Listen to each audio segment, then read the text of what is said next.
अस्सलाम वालेकुम। Syria channel में खुशामदीद। मैं हूँ फातिमा नासिर और इस खूबसूरत सुबह का आगाज एक साथ करती हूँ। उम्मीद करती हूँ कि आप लोग सब खैरियत से हैं और अपना बहुत बहुत ख्याल रख रहे हैं। ऑफ कोर्स कोशिश करें कि जितना भी हो सके काइंडनेस के साथ पेश आए, क्योंकि आपकी कोई छोटी सी बात, कोई छोटा सा एक्शन किसी और का दिन जो कि शायद परेशानी में या मुश्किल में गुजरा उसे आसान कर सकते हैं। और कभी भी अपनी स्ट्रगल को किसी और की स्ट्रगल से कंपेयर मत करें। हर कोई अपनी तरह के प्रॉब्लम से गुजरा होता है। किसी की बात नहीं भी अच्छी लगती, किसी की वजह से आपका मूड खराब हो रहा है, थोड़ी देर के लिए सिचुएशन से दूर हो, काम डाउन हो जाए और फिर जाके सिचुएशन से डील करने की कोशिश करें। तो जी, सबसे पहले प्रोग्राम का आगाज करते हुए बात करते हैं फैसलाबाद शहर के मौसम के हवाले से। अगर आज के रोज की बात करें तो ज्यादा से ज्यादा टेम्परेचर 24 डिग्रीज और कम से कम 8 डिग्रीज रहेगा। इसी के साथ अगर मैं विजिबिलिटी की बात करूं तो 1 किलोमीटर है, धूप निकली हुई है, इसलिए कंपैरेटिवली धुंध जो है इतना विजिबिलिटी को इफेक्ट नहीं कर रही है। साथ ही साथ हवा इस वक्त नहीं चल रही है और यूवी इंडेक्स 3 है, जो कि आपको पता है कि पूरे महीने में मेरा ख्याल है सबसे ज्यादा आज के दिन रही है। साथ ही साथ मॉडरेट है, लेकिन लाजमी तौर पर अगर 3 बजे तक आप घर से बाहर निकल रहे हैं दोपहर के, तो लाजमी तौर पर सन प्रोटेक्शन का इस्तेमाल करें। आगे बढ़ते हैं। आपको पता है हर दिन का आगाज एक पॉजिटिव मैसेज, एक पॉजिटिव सोच के साथ हम करते हैं। एक दिन एक नेकी में मुफ्ती अहमद अली हमारे साथ मौजूद है, चलते हैं उनके पास। नहमदुहु व नसल्ली अला रसूलिहिल करीम, अम्मा बाद। मेरे दोस्तों, बुजुर्गों, भाइयों, मेरी बहनों, आज का मेरा पैगाम उस हदीस का चौथा हुक्म बयान करना जो अल्लाह के नबी सल्लल्लाहु अलैहि वसल्लम ने अबू हुरैरा से फरमाया था। चौथी बात ये है, व अहिब्ब लिन्नासि मा तुहिब्बु लिनफ्सिक। ए अबू हुरैरा, इंसानियत के लिए वो चीज़ पसंद किया कर जो अपने लिए पसंद करता है, तो पक्का मुसलमान बन जाएगा। अगर हम पक्के मुस्लिम बनना चाहते हैं तो इंसानियत के लिए वो चीज़ पसंद किया करें जो हम अपने लिए पसंद करते हैं। अल्लाह मुझे भी आपको भी इस बात पर अमल करने की तौफीक अता फरमाए। आमीन आमीन आमीन। तो जी, इस पैगाम के साथ आज के दिन का आगाज करते हैं। हमेशा हमेशा याद रखें कि कभी भी अपनी जिंदगी में बदलाव से घबराना नहीं चाहिए। हमेशा बदलाव को एम्ब्रेस करना चाहिए। कोई भी अच्छी चीज लगती है आपको, किसी की कोई आदत, कोई बात अच्छी लगती है, तो अपनी जिंदगी में उसको इनकॉर्पोरेट करने से बिल्कुल भी घबराएं नहीं।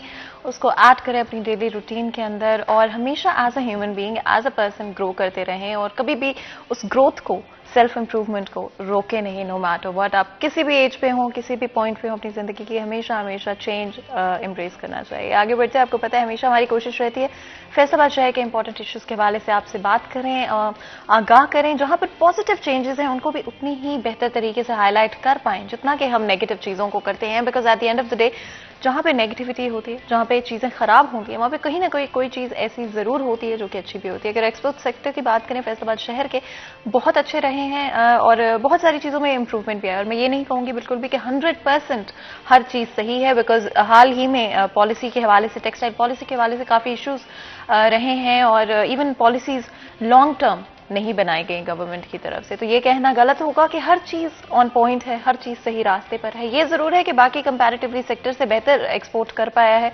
लेकिन फिर भी बहुत सारी चीजें हैं जिसमें बेहतरी लाई जा सकती है और हमेशा अच्छी चीजों को भी उतना ही अप्रिशिएट करना चाहिए जितना कि हम गलत चीजों को पॉइंट आउट करते हैं। और जितनी भी मसाइल हैं जो कि एक्सपोर्ट सेक्टर में करंटली एग्जिस्ट करते हैं और जहां पर गवर्नमेंट को इंप्रूवमेंट लाने की जरूरत है, वही हमारा आज के शो का इंटेंशन होगा कि चीजों को हाईलाइट कर सके, पॉजिटिव चेंजेस को भी और नेगेटिव जो थोड़ी बहुत अगर कुछ चीजें हैं उनको भी हम लोग हाईलाइट कर पाए। बहुत ही खास मेहमान आज हमारे साथ स्टूडियो में मौजूद है। मैं जल्दी से आपका इंट्रोडक्शन करा देती हूँ। सबसे पहले तो अब्दुल रहमान हमारे साथ मौजूद है, जो कि हमारे senior reporter. Abdul Rahman, welcome करते हैं आपको शो में। बहुत बहुत शुक्रिया आज में ज्वाइन करने के लिए। साथ ही साथ जावेद अख्तर साहब, जो कि बिजनेसमैन भी हैं, ऑर्गेनाइजर हैं। ऑफकोर्स आपको भी हम वेलकम करते हैं शो के अंदर। बहुत बहुत शुक्रिया आप दोनों का आज हमें ज्वाइन करने के लिए। बड़ा ही इंपॉर्टेंट सेक्टर है अब्दुल रहमान एक्सपोर्ट्स की। अगर हम बात करते हैं करंटली फैसलाबाद शहर के एक्सपोर्ट्स की क्या सूरत हाल हैं और क्या पॉजिटिव है और क्या नेगेटिव है?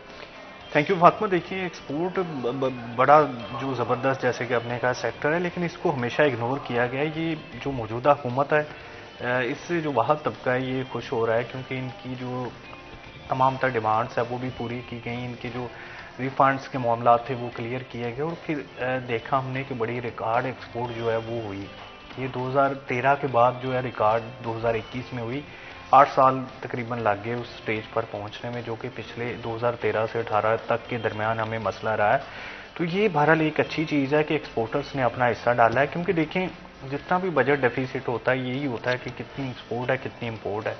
तो हमारा जो बजट है हमेशा डेफिसिट पे बनता रहा है कि हमारी इंपोर्ट बहुत ज़्यादा रही है और एक्सपोर्ट उस लेवल तक नहीं पहुंच सकी। तो अभी उस लेवल तक तो हम नहीं पहुंच पा रहे, अभी दूर है, लेकिन फिर भी जिस तरह से एक्सपोर्ट बढ़ रही हैं, अगर ये 2-3 साल यही पॉलिसीज जारी रहती हैं तो यकीनन जो काफ़ी अच्छा इम्पैक्ट पड़ेगा। क्योंकि ये कई बार बात की गई है कि मिसाक जमहूरियत के बाद मिसाक मईशत भी किया जाना चाहिए। जो पॉलिसीज चल रही है उनको तेज़ी से बदलना नहीं चाहिए, फिर उसके जो असरात हैं वो बड़े नेगेटिव होते हैं मार्केट पर। तो अभी जो मार्केट एक्सपोर्ट की है वो बड़े मुस्बत असरात के साथ आगे बढ़ रही है। तो इन्हीं पॉलिसीज़ को जारी रखना चाहिए, जो स्टेक होल्डर्स हैं उनके साथ इसी तरह से मुशावरत रखनी चाहिए और जहाँ कहीं उनके प्रॉब्लम्स हैं उनको दूर करना चाहिए। बिल्कुल। और ऑफ कोर्स जावेद अख्तर साहब भी हमारे साथ मौजूद हैं। एक्सपोर्ट्स के हवाले से आपका क्या कहना है? 2013 से कंपेयर करें हम अगर आज के एक्सपोर्ट्स को, क्या अभी भी कुछ चीज़ें हैं जो कि 2013 से पहले की जो सूरत हाल 2013 से जो है ना, 2013 के बाद एक्सपोर्ट में काफ़ी इजाफा हुआ है। खासकर ये जो जब पीटीआई की हुकूमत आई है ना, तो इन्होंने जो मामलात एक्सपोर्ट के साथ रखे हैं, यानी जो पॉलिसियाँ बनाई हैं एक्सपोर्ट के सिलसिले में, वो मैं समझता हूँ बहुत बेहतर है। यानी इससे पहले था कि हमारा कोई सेल टैक्स हमसे ले लिया जाता था तो हमें वापस नहीं होता था, लेकिन इन्होंने ये है कि ये उसको ऑनलाइन कर दिया कि ना कोई ब्रोकर, ना एजेंट, ना कोई और बंदा इसमें शामिल है। तो करंटली आप ऑनलाइन टैक्सेस अदा कर रहे हैं? जी ऑनलाइन। अच्छा, अच्छा, तो वो अब ऐसा कि हमारा जाता है, एक्सपोर्ट होती है, हमारे जब पेमेंट आती है बैंक को हम देते हैं डॉक्यूमेंट्स, तो जितने हमारे रिफंड है वो बगैर किसी ब्रोकर के, एजेंट के, वो हमारे अकाउंट में आ जाते हैं, हमें पता भी नहीं होता और इन टाइम होते हैं। तो ये हमारी खुराक होती है जो एक्सपोर्टर की, कि एक्सपोर्टर ने हमें पैसा लगाया तो हमें वापस कैसे आ रहा है। बहुत सारे लोग तो ये कंप्लेन करते हैं रिफंड्स टाइम पे नहीं आते, सालों साल रखे जाते, 6-6 महीने रखे जाते। अगर कोई कहता हो इस हुकूमत में अगर कहता तो गलत कहता। हकीकत बात यह है कि मैं कहता हूँ एक्सपोर्ट को जितना इस हुकूमत ने सराहा ना, आज तक किसी हुकूमत ने सराहा था। अच्छा, तो यानी कि इस हुकूमत की तरफ से कितने % कहेंगे, कितने फीसद मुतमईन है? एक्सपोर्ट के हवाले से तो मैं ये कहूँगा कि पहले इन्होंने रखा था R&D की शक्ल में 4%, तो परवेज मुशर्रफ का भी यही था, तो वो हमें पैसे मिलते रहे थे। तो अब इन्होंने 2% कर दिया। अगर ये 4 करें तो और भी बेहतरी आएगी। तो उसके बाद अगर आपने कहा परसेंटेज कितनी है, तो परसेंटेज मैं इसको 70% तो कह सकता हूं। 70% देंगे। अब्दुर्रहमान, आप क्या परसेंटेज देंगे इस मौजूदा गवर्नमेंट को?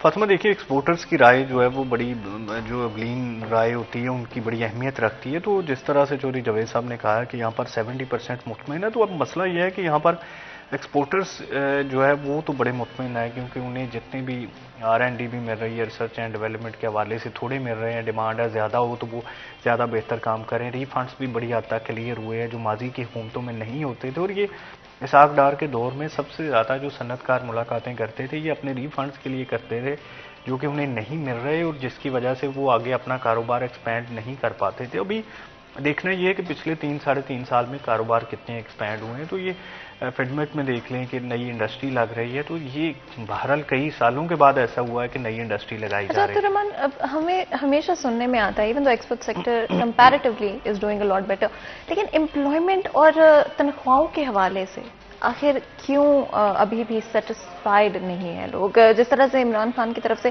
कहा गया था कि इतने % जो है नौकरियां दी जाएंगी, इतनी नौकरियां दी जाएंगी, लोग खुश क्यों नहीं नजर आते? फातिमा, एक्सपोर्ट से सिर्फ 8 से 10% लोग वाबस्ता हैं। अगर इनकी बात करें जो एक्सपोर्ट करते हैं उनकी फैमिलीज, ये सारे 8-10% लोग हैं। तो अब ये मुतमिन हो भी जाएं तो ये जो सैलरीड पर्सन है, जो तनख्वाहों से वाबस्ता लोग होते हैं सरकारी या प्राइवेट, ये होता है सेक्टर को 50-60% के करीब ना, यानी कि समझ लें कि आधी आबादी जो है वो हमारी जो जॉब कर रही है, तो उसमें से एक बड़ा तबका वो है जो तनख्वाहदार है। वो लोग मुतमिन नहीं है क्योंकि इन्होंने मिडिल क्लास को इग्नोर किया है, तनख्वाहें उस हिसाब से नहीं बढ़ी, जिसकी वजह से ये मसला आ रहा है। देखिए महंगाई को 300% तक बढ़ी है पिछले 3-3.5 साल में, जो तनख्वाहें हैं वो 20 से 25% बढ़ी हैं। तो ये जो गैप आ रहा है, जो ग्रासरी रेट उन्होंने खरीदनी होती है, ये गैप है जो फिल नहीं हो रहा है, जिसकी वजह से तनकीद होती है। तो ये पूरी दुनिया में महंगाई बढ़ी है, लेकिन मसला ये है कि कहाँ पे ज़्यादा बढ़ी है, तो पाकिस्तान में 12% के करीब बढ़ी है। इंडिया में 7% है, कुछ ममालिक में 5% है, बड़ी ज़रूर है, लेकिन पाकिस्तान में इतनी ज़्यादा बढ़ गई है कि इसमें बैड गवर्नेंस के मामलात भी हैं, फूड आइटम्स के भी मामलात हैं कि यहाँ पर किसानों को प्रॉपर तरीके से उस तरह से जो स्पोर्ट प्राइस है वो अनाउंस नहीं की गई। उसका नतीजा ये निकला कि वो फसल कम हुई और वो फसल भी मंगवानी पड़ी। लेकिन तारीख में पहली मरतबा 8-10 अरब डॉलर की हम फूड आइटम्स ही मंगवा रहे हैं। अभी जो खाने का तेल है वो डॉलर की वजह से महंगा हो गया है, तो उसकी कीमत भी 40-50 रुपये क्रॉस कर रही है। आज शायद पेट्रोलियम मसनूआत की कीमतें भी बढ़ानी पड़ जाएं क्योंकि वो डॉलर की वजह से वो महंगी पड़ रही हैं। तो ये इस वजह से जो लोग हैं वो मुतमिन नहीं हो रहे। और अगर आप इस पे कमेंट करें कि इस सेक्टर में स्पेशली जॉब्स के हवाले से स्किल लेबर रिक्वायर्ड भी है, आगे चलते हुए क्या फ्यूचर देखते हैं एम्प्लॉयमेंट के हवाले से? मैं आपको बताऊं जी कि जो अपने हवाले से मैं मैन्युफैक्चर हूँ, मैं ग्लव्स का मैन्युफैक्चर हूँ, तो यूरोप में हमारा माल जाता है सारा, ठीक है जी। तो आप अंदाज़ा कर सकती हैं कि काम एक्सपोर्ट का इतना है कि वो जो जैसे इन्होंने कहा था ना कि अभी ARY वालों ने कि तनख्वाहें बढ़ाई हैं, तो प्राइवेट अदारे हम अपनी पॉकेट में पैसे डाल रहे हैं, लेबर को नहीं देते। तो अगर मुझे जो लगता है हमारे लोकल बिजनेसमैन भी जो हैं वो भी, जब ये इमरान खान की आई थी हुकूमत, इससे पहले तो लूम 85 रुपये किलो थी। वही लूम जो है जो बिकती थी तोल के बिकती थी, तो वही लूम 12 लाख रुपए की बिकी है बाद में। 3 साल बड़ा पैसा कमाया हमने सारे बिजनेसमैनों ने। एक्सपोर्ट की बात नहीं कर रहा मैं, अब्दुर्रहमान की बात से मुत्तफिक नहीं हूँ इस बात से। मैं कहता हूँ कि सारे लोगों ने पैसा कमाया है ये, और एक्सपोर्टर ने भी कमाया है। लेकिन अब हम अपनी जेब से मजदूर को ना दें तो गलत है। अब हमारी सूरत हाल ये है कि हम ना चाहते हुए मजदूर को पैसा दे रहे हैं, क्योंकि काम इतना है, तो मजदूर को अगर पैसे नहीं देंगे तो काम नहीं करेगा। तो अब तनख्वाहें बढ़ाएं, हमारा काम है कि अगर हम पैसे ज़्यादा कमा रहे हैं तो हमारा काम है कि तनख्वाहें बढ़ाएं। हुकूमत ठीक है, हुकूमत का भी काम है, हुकूमत को चाहिए, वादे किए हैं इमरान खान ने कि तनख्वाहें बढ़ानी चाहिए या नौकरियां देनी चाहिए, घर बनाने चाहिए। लेकिन जो बिजनेसमैन है ना, वो तो ये आप इंटरलूब अदारा देख लें, ये MTM है, इनको देख लें, ये कैसे अदारे हैं, तो बड़ा काम करते हैं। तो यहाँ पे लेबर ही लेबर है। तो मैं तो ये समझता हूँ कि जो बिजनेसमैन है ना, उनको ये उठाना चाहिए कदम, तनख्वाहें बढ़ाएं, ताकि हम, इसमें कोई शक नहीं, महंगाई बहुत हुई है, महंगाई हर जगह पे बहुत हुई है। पाकिस्तान में तो खैर पहले ही हम पिसे हुए हैं, तो महंगाई तो हमें, ये बिजनेसमैन को चाहिए कि ये थोड़ा सा गरीब आदमी के लिए भी सोचे। और ये यानी कि हमारी इंडिविजुअल रिस्पॉन्सिबिलिटी है। अब्दुर्रहमान, गवर्नमेंट की तरफ से जब सैलरी, मिनिमम सैलरी का अनाउंसमेंट भी किया गया पिछले साल, बहुत कम थी कंपैरेटिवली। अगर हम देखें जो होनी चाहिए आज के महंगाई के दौर में, जो होनी चाहिए, मिनिमम सैलरी बढ़ाई क्यों नहीं जाती है? फातिमा, देखिए, अगर मुलाजमिन की सैलरी के हवाले से अलहदा बात है कि ये फिर इन्फ्लेशन जो है वो मजीद बढ़ जाती है, अफरात ज़र में इजाफा हो जाता है। देखें कैसे बढ़ाएंगे, फिर नोट छापेंगे ना, अब नोट छापेंगे तो फिर महंगाई मजीद बढ़ेगी जितनी बढ़ रही है। जो सैलरी गवर्नमेंट इतनी ज़्यादा नहीं बढ़ा सकती होती, ये हमेशा प्राइवेट सेक्टर की जिम्मेदारी होती है कि वो ज़्यादा तादाद में बढ़ाएं। गवर्नमेंट तो वही 5-10%, 15% बढ़ा सकती है मैक्सिमम। जितनी ज़्यादा करेगी उतनी ज़्यादा महंगाई होगी, उतनी ज़्यादा उन्हें नोट छापने पड़ेंगे। नोटों का तो पहले मसला बना हुआ है ना कि हमें पहले ही बाहर से कर्ज लेना पड़ रहा है। अभी हम IMF से $1 अरब लेना है तो 350 अरब रुपए के नए टैक्सेस जो है वो लगाए जा रहे हैं। इम्पोर्ट पॉलिसीज़ पर जो टैक्स ऐड किया जा रहा है, जिससे मज़ीद जो इम्पोर्टर है वो मज़ीद मुश्किलात में आएंगे। और ज़्यादातर क्योंकि हमारी मईशत जो है वो इम्पोर्ट पे डिपेंड करती है, तो ये जो महंगाई है वो मज़ीद होगी। तो ये अब प्राइवेट लोग जो कमा रहे हैं, प्राइवेट ट्रेडर्स ने जो कमाया है या इंडस्ट्री वाले ने कमाया है, उन्हें अब इसको बढ़ाना चाहिए। जैसे कि कहा भी जा रहा है हुकूमत की जानब से कि वो तमाम लोग जिनके टैक्सेस बढ़े हैं, जिन्होंने ज़्यादा अपनी प्रॉफिट रेशो शो की है, तो अब वो मुलाजमीन के लिए भी काम करें, 50-50% उनकी तनख्वाहें बढ़ाएं, तो फिर जाके इस सूरत हाल को काउंटर किया जा सकता है। इसमें हुकूमत की जिम्मेदारी कुछ यूँ है कि गवर्नेंस के मामला अगर बेहतर रखें, अगर चीज़ों की जो गैर ज़रूरी महंगाई है वो ना होने दी जाए, तो फिर भी जो लेबर पर वो काफ़ी बेहतर असर पड़ सकता है। एंड आप क्या कहेंगे इस हवाले से? मैं तो ये कहता हूँ कि जी ये इसमें कोई डाउट नहीं है कि हमें जो है ना, PTI की हुकूमत जब आई है इमरान खान की, तो एक्सपोर्टर इसमें खुश हुआ है, तो मैंने इंडस्ट्री नहीं लगाई है। और हकीकत बात बताऊं कि मैंने कहीं से लोन नहीं लिया, कहीं से कुछ नहीं लिया। ये गवर्नमेंट ने हमें पॉलिसियां दी हैं कि हमारा रिफंड टाइम पे देते रहे। अब ये इलामा इकबाल जोन बना है M3 के पास, ये सैया वाले में, तो हमने वहाँ पे मेरे पास मुझे एक अपॉर्चुनिटी मिली कि यहाँ पे जी उन्होंने कहा 4 साल में आपसे पैसे लेंगे, तो ये आप ज़मीन खरीदें। हमने ज़मीन खरीदी, हमें बिजली मिली, हमने वहाँ पे इंडस्ट्री लगाई, वहाँ पे 200-300 काम कर रहा है। तो वो ये गवर्नमेंट ने किया है, हमें उन्होंने फैसिलिटीज दी है और हमने उन्हें इंडस्ट्री लगाई। कारोबारी ही बंदा इंडस्ट्री लगाता है तो रोज़गार मिलता है, तो रोज़गार मिलता है तो मैं समझता हूँ गुर्बत ख़त्म होगी। तो वहाँ पे भी और इधर भी मैंने तो 2 इंडस्ट्रियाँ लगाई हैं नई इसी हुकूमत के अंदर। और ये हकीकत बात है, मैं ये कुछ कहे ये नहीं मैं कहता कि ये हुकूमत ये हुक्म, भले वो नवाज शरीफ आ जाए, भले वो आ जाए इमरान खान आ जाए या जरदारी आ जाए, कोई भी आ जाए, अगर वो बिजनेसमैन को फैसिलिटीज देगा तो महंगाई भी खत्म होगी, रोजगार भी बढ़ेगा। End of course dollar prices की अगर बात करें अब्दुर्रहमान, हमेशा फ्लक्चुएट करती रहती हैं, एक्सपोर्ट पे भी काफ़ी असर पड़ता है। और मैं लाजमी चाहूँगी कि इस पर आप दोनों कमेंट करें। लेकिन ब्रेक का वक्त हो रहा है तो पहले ब्रेक ले लेते हैं, छोटा सा ब्रेक लेंगे, ब्रेक के बाद कहीं मत जाएगा, हमारे साथ रहेगा।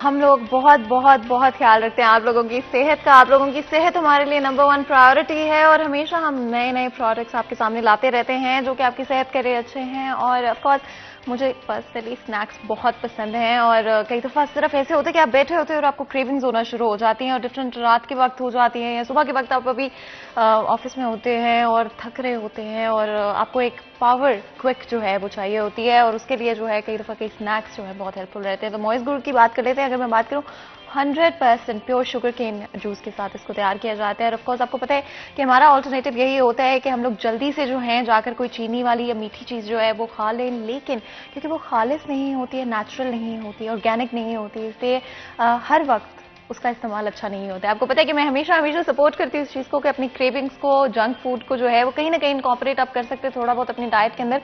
लेकिन यही चीज़ कि अगर आप बजाय कोई अनहेल्दी स्नैक खाने के अगर आप कोई हेल्दी चीज़ अपनी डाइट में ऐड कर सकते हो, अपनी क्रेविंग्स को भी पूरा कर सकते हो और अपनी हेल्थ पे भी आपको कॉम्प्रोमाइज़ ना करना पड़े, तो इससे बेहतर क्या चीज़ हो सकती है।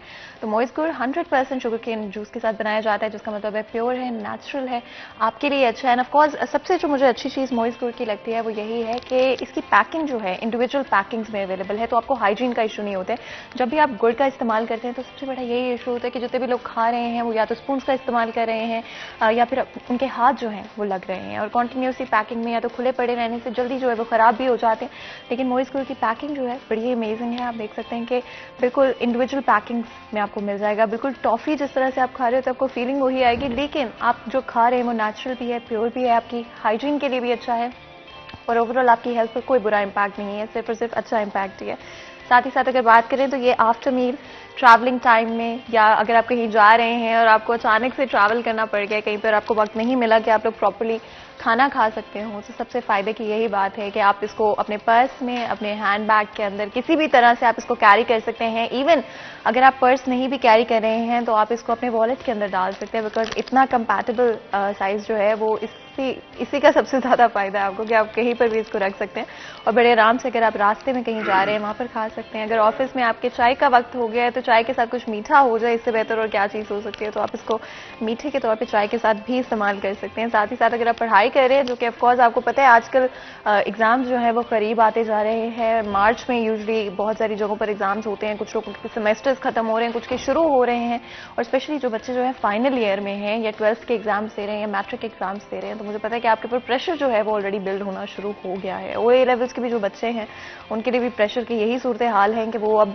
ना तो कहीं पर नज़र आते हैं ना घर के अंदर नज़र आते हैं, सिर्फ और सिर्फ वो पढ़ाई करते हो या तो ट्यूशन्स ले रहे होते हैं या तो स्कूल के अंदर बैठे होते हैं। तो इवन अगर आपको प्रॉपर मील्स, जो कि मैं वैसे यही कहूँगी प्रॉपर मील्स भी खाएं, लेकिन उसके साथ साथ आप ये भी खा सकते हैं ताकि आपको जो एक क्विक एनर्जी बूस्ट चाहिए होता है। कई दफ़ा अगर आप ऑल नाइटर कर रहे हैं या यूनिवर्सिटी का कोई असाइनमेंट है जो कि आपने आखिरी मिनट तक छोड़ दिया था और अब आपको जो है एक्स्ट्रा मेहनत के साथ उसको पूरा करना पड़ रहा है और उसके बीच में आपको प्रॉपर खाने का टाइम नहीं मिल रहा है, जो कि पर्सनली मैं यूनिवर्सिटी में बहुत ज़्यादा करती होती थी कि मेरा हमेशा जो असाइनमेंट्स हैं वो कहीं ना कहीं आखिरी मिनट पर आकर जो है कुछ ना कुछ रह जाता था लाजमी तौर पर। तो उसमें जो है वो बड़ा ज़रूरी हो जाता था कि कुछ हेल्दी स्नैक हो लेकिन क्विक भी हो और मुझे जो एनर्जी बूस्ट चाहिए वो भी मुझे मिल सकता हो।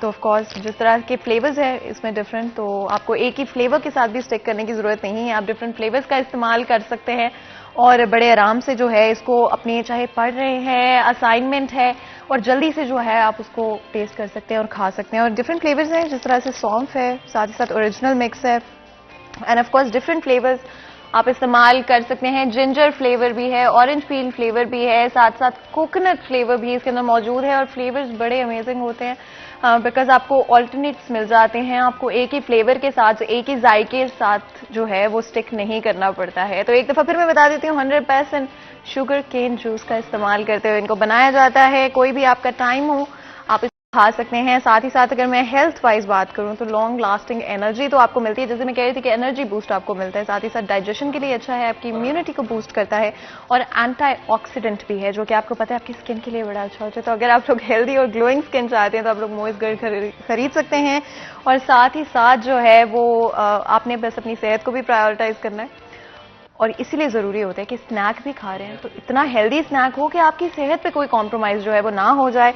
और इससे पहले कि हम जो है मैं इसको टेस्ट करूं, अच्छा नहीं होता है ना, मतलब अगर आप दूसरे लोगों के साथ मौजूद है तो अगर आप अकेले बैठ के खाएंगे तो अच्छा बिल्कुल भी नहीं लगेगा, क्योंकि मेरा तो ये दिल करे कि मैं जो है फ़ौरन खाना शुरू कर दूं। तो ऐसा करते हैं कि पहले जो है हमारे जो गेस्ट हमारे साथ स्टूडियो में मौजूद हैं उनको जो है मोइस्ट गुड जो है, थैंक यू। अब्दुल-रहमान 2 मत लीजिएगा आप, चले ले लें। तो जी ऑफ कोर्स डिफरेंट फ्लेवर्स, जैसे कि मैंने कहा, आपने कौन सा फ्लेवर लिया? ये है जी और ऑर्गेनिक ओरिजिनल।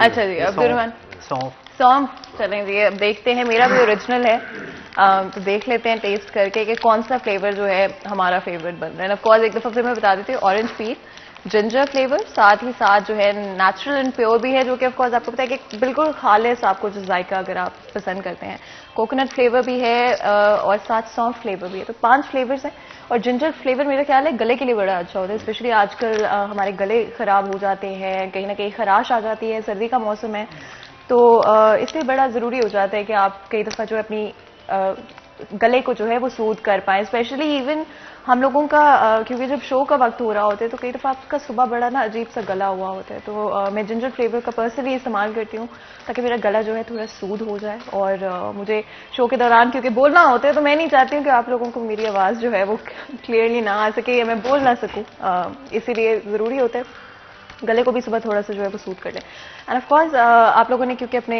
जो है वो खा रहे हैं आप लोग साथ साथ, तो मैं आपको बिल्कुल नहीं रोकूंगी, हम साथ साथ जो है अपनी टॉपिक ऑफ डिस्कशन पे भी आ जाते हैं। मुझे पता है ज़रा फोकस करना मुश्किल होता है जब आप स्नैक कर रहे होते हैं, लेकिन थोड़ा बहुत जो है हम वापस आने की कोशिश करते हैं। तो बिकॉज मैं डॉलर प्राइसेस की बात करी थी जब हम ब्रेक में जा रहे थे, हमने हमेशा फ्लक्चुएशन देखी है डॉलर प्राइस के अंदर। इनफैक्ट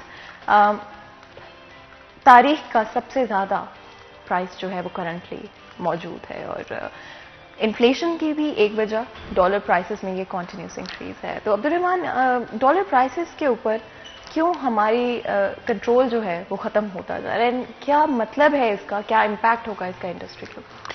फातिमा देखिए 2-3 चीज़ें होती हैं कि इसमें सबसे बड़ी बात तो इम्पोर्ट एक्सपोर्ट के दरमियान जो फ़र्क का होना है।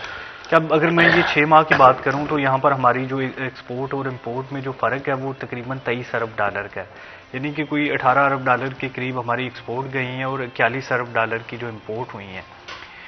अब ये 23 अरब डॉलर का फ़र्क कैसे ख़त्म होगा? इसमें एक तो जो लोग हमें बेचते हैं बाहर ममालिक में, पाकिस्तानी बैठे हुए पैसे बेचते हैं, लेकिन वो भी हम कोई 30 अरब डॉलर के लगभग अगर वो अंदाज़ा करें तो ये 15 अरब डॉलर आया होगा।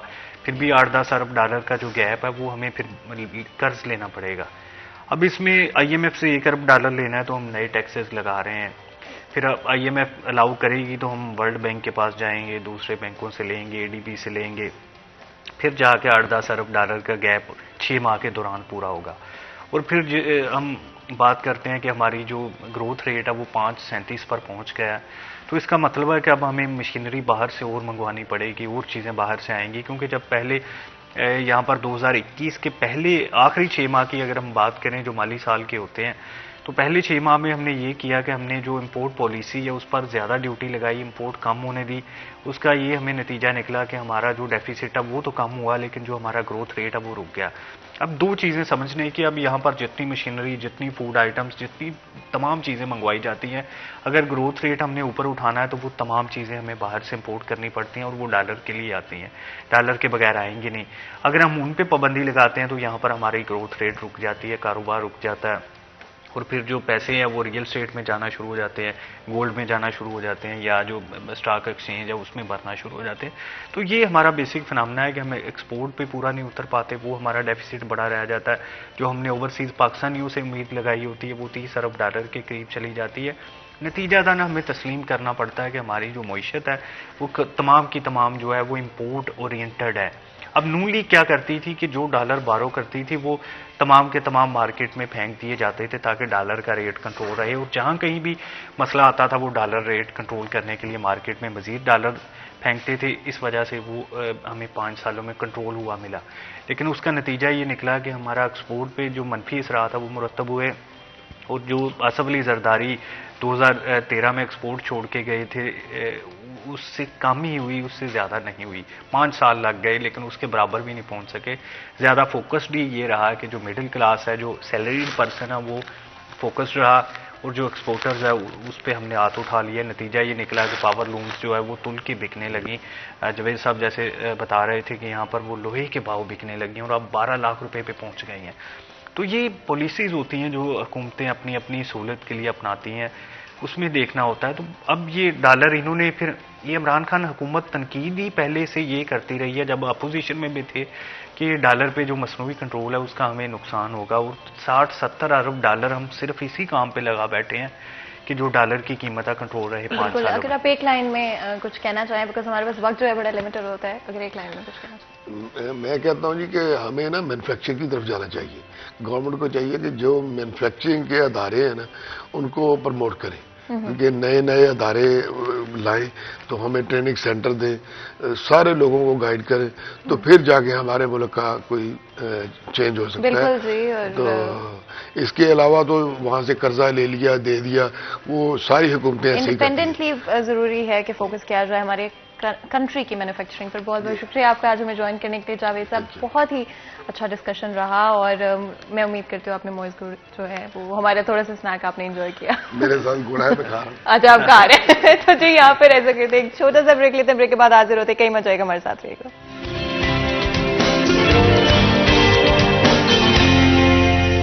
आप लोगों को अपडेटेड रखें और क्या हो रहा है, किन चीजों में बेहतरी की जरूरत है, स्पेशली फैसलाबाद शहर के हवाले से उन पर हमेशा बात करें। अब हमें ज्वाइन करें शो में मलिक अली ईवान साहब, जो कि डिविजनल सीनियर नायब सदर है मुस्लिम लीग नून यूथ विंग के। आपको वेलकम करते हैं शो के अंदर।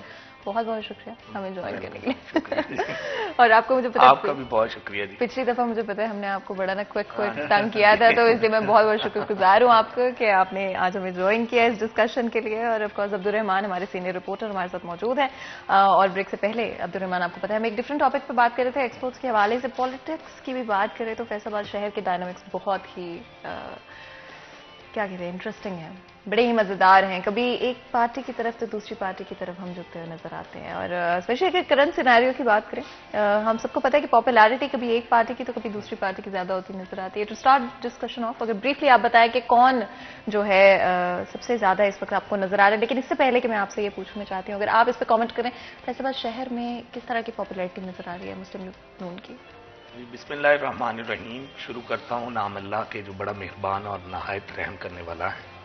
तो मैं पहले तो आपके चैनल का बहुत शुक्रिया अदा करना चाहता हूँ कि जिस तरह वो पिछले तकरीबन 5 से 6 साल के अंदर अपना सिटी 41 की जिस तरह कवरेज है, आवाम की आवाज़ जो है वो लोगों तक पहुँचाना सिलसिला, और ये सारा ये बहुत बड़ा काम है, और इसका मैं समझता हूँ कि आपको मैं थोड़ा अप्रिशिएट भी करूँगा।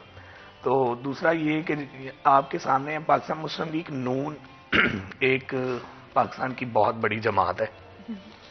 इस वक्त जिस तरह लोगों में पाकिस्तान मुस्लिम लीग नून के लिए मोहब्बत है, मैं समझता हूँ कि आप एक छोटा सा वैसे ही अपने किसी नुमाइंदे के साथ या कोई आपका नुमाइंदा जाए और लोगों की आवाम की आवाज़ जो है वो पूछे कि मियां नवाज शरीफ, राना सनाउल्लाह खान साहब का विजन जो है, जिस तरह फैसलाबाद में लोग मोहब्बत के साथ उनके साथ यानी कि अपना अगर जनरल इलेक्शन आए तो आपको इंशाल्लाह पता चल जाएगा कि इसकी पॉपुलैरिटी क्या है। तो अब इलेक्शंस में आप क्या प्लान है, क्या स्ट्रैटेजी है?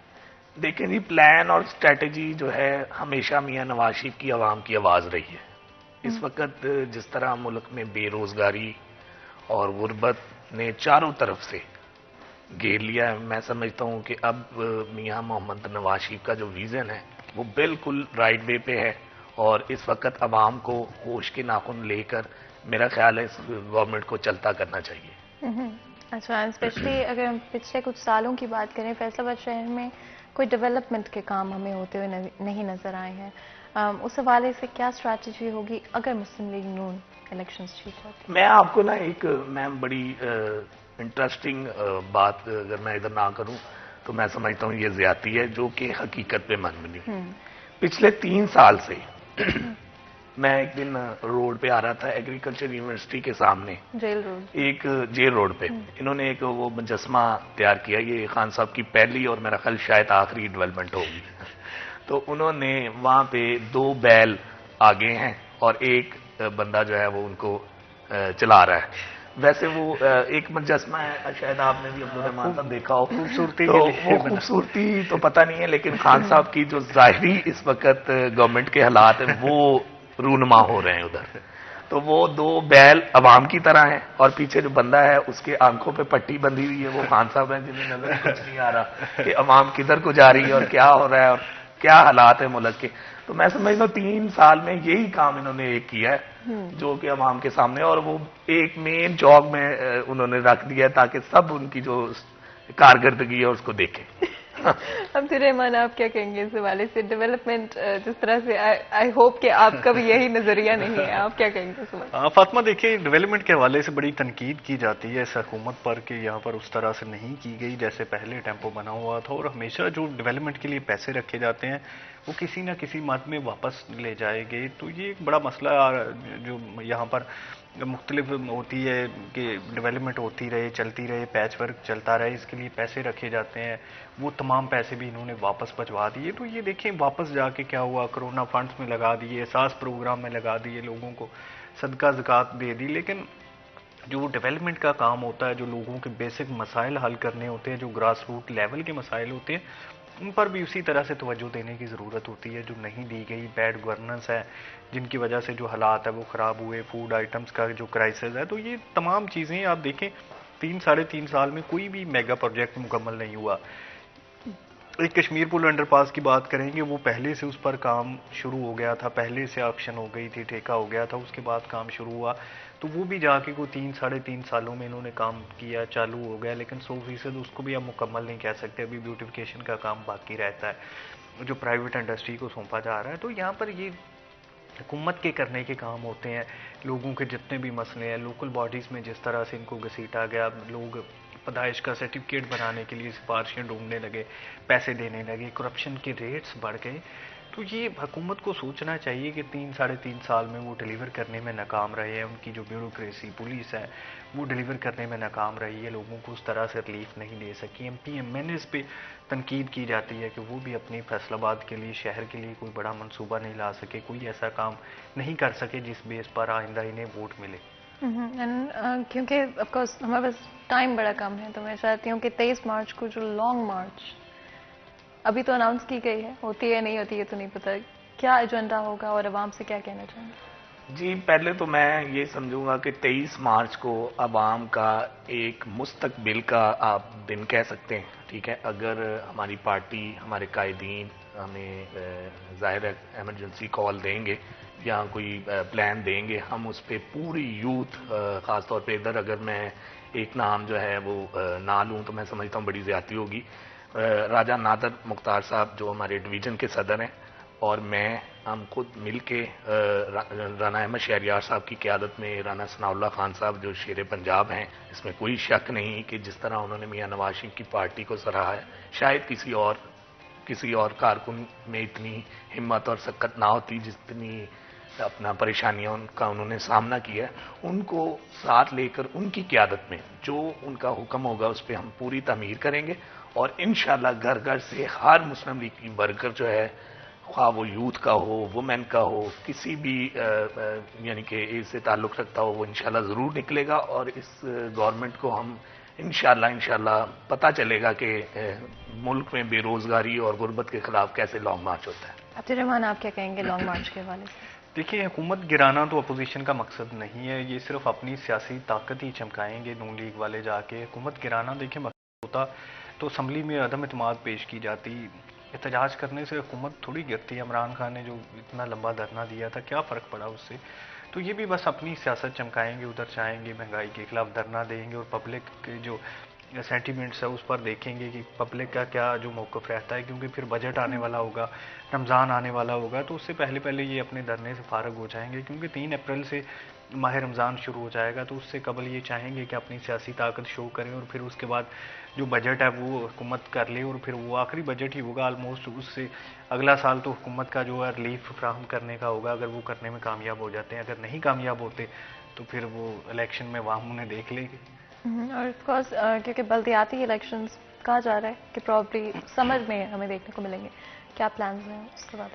देखिए जी, बल्दियाती इलेक्शन से हवाले से पहले तो मैं आपको एक बड़ा मज़ाहिया अंदाज में जो है इस मुल्क में जो हुकूमत की कारकर्दगी है वो मैं एक हमारा क्योंकि मादरी ज़ुबान है पंजाबी, तो मैं उसमें कहूँगा कि एक बच्चा था, उसने यानी कि दौड़ में हिस्सा लिया तो वो 3rd पोजीशन पे आया, ठीक है। तो उसकी माँ ने उससे पूछा कि बेटा नसण वाले किन्ने सी? उन्होंने कहा पुत्र हमारी 3 सी।